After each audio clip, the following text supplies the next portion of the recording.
pretty sure we're almost there. Something just doesn't feel right about this whole thing. Yeah, I'm just not sure about this. Well, look. We already signed up, and there's no point in turning back now. Plus, it's a pretty simple job considering the fact that I'm trying to save up for a new... Yeah, for a new whip. We know. Didn't mean to flex how much more money I have. Huh? You and your whopping bank account total of $5,000? Yeah, okay. 5,000 more than you're rolling with. Oh, really? Me and you both know, bro. Ugh, can you guys shut up already? And I think that's the place. Yikes. Looks like Todd's house.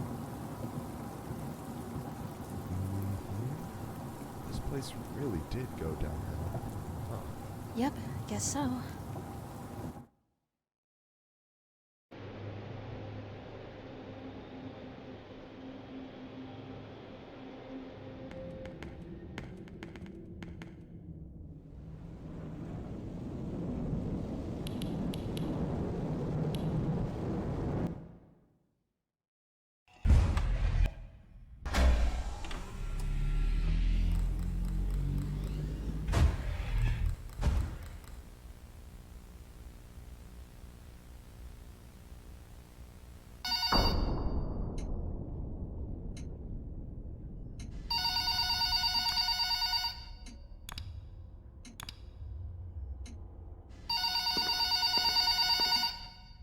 It's not even that bad here. Hello! Welcome to your first night.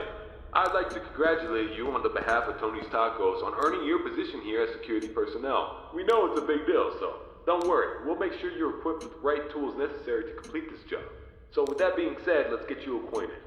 First of all, in your office, there are two important things to know. Number one, your computer, or otherwise known as your security camera. Tapping into your computer should allow you to access your security cameras, which were placed strategically throughout the facility. I do want to tell you, though, that these two important blind spots actually lie right outside your doors. This means that you won't be able to see outside of your doors if they are closed. Now, this brings us to our next important piece of discussion. Your blast doors. These were installed primarily for your security. We do realize that you are working a job which has its risks, so in case anything happens, you're being chased, or somebody's trying to break in, you can close these blast doors, make sure that your safety is your priority. Now, these blast doors aren't anything to play with. They're not toys. They are highly dangerous if you stand underneath them. They will close on anything, so anything that's standing in its way, you can say goodbye to it. It's also critical to realize that these two doors, when closed, put an extreme amount of strain on our only two working generators. So if you don't plan to run out of power and keep the lights on, then keep those doors open. Now, one at a time works, but two at a time is too much for our generators to handle. So please, be careful. Now that may lead you into the question of, well, where are these generators? I mean, if they do break down, is there anything you can do about it? Yeah, you can. We trained you on how to repair them, so let me tell you where they're located. Within your office should be a newly installed flat screen TV, which displays a digital map of the entire restaurant. This is going to come in handy whenever you need to locate something. Now there should be alarm lights installed on that TV screen. These alarm lights will only enable whenever there's a malfunction or a shutdown of any sorts. So if a generator were to accidentally break down at some point, an alarm light should go off telling you exactly where you need to go to fix it. Luckily for you, the only two generators which power this entire facility are located in the same area, the parts and service region. The third and only alarm light in the arcade actually corresponds to the ventilation system. We have installed our ventilation reset switch in the arcade. I know it's unconventional, but our engineers decided that was the best spot for it. Knowing where the ventilation reset switch is located will be the deciding factor between life or death.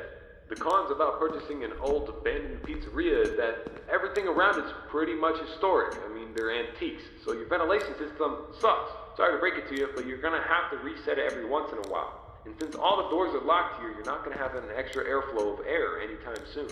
Oh, and there's one more thing I forgot to mention within your office. Towards the south wall in the back part of your office should be a small stage. On this stage should be an old and abandoned animatronic. Now this is a relic from the old pizzeria. If you're not good with puppets or anything of that sort, then you can keep the curtain closed. I mean, if you don't want to see it, make sure it doesn't see you. Am I right? And that brings me to my next point. There are a variety of other abandoned animatronics left over from the other pizzeria lying around here. This includes the front stage, parts and service region, the warehouse, you name it. There's at least something that we can salvage there. Not to worry, these animatronics are shut down, so there's no source of power anywhere within their rigs. So between me and you, there shouldn't be another incident. But that about covers it.